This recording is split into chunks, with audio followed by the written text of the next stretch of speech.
un des plus grands réfectoires abbatiaux conservés en France dans son ambiance colorée primitive.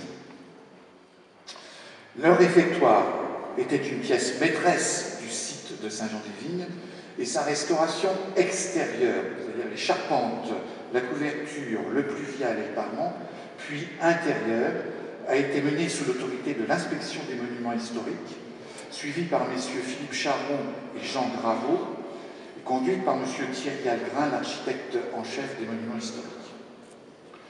Pour ceux peu nombreux qui éventuellement ne connaîtraient pas Saint-Jean-des-Vignes, il a dû paraître étrange de passer d'un réfectoire abbatial à un arsenal.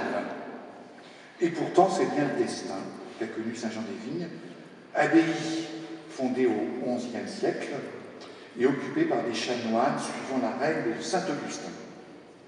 Elle reste abbaye jusqu'en 1789 et en 1818, une grande partie du site est affectée au ministère de la Guerre pour deux usages, les vivres et les poudrons et les salpêtres.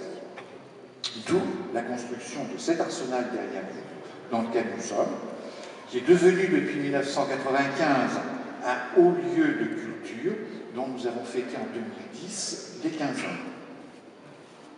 Dès le début des années 80, au fur et à mesure du départ de l'armée, la municipalité de Soissons, qui était conduite alors par M. Bernard Lefranc, a entrepris des travaux de réhabilitation du site de l'ancienne abbaye de Saint-Jean-des-Vignes.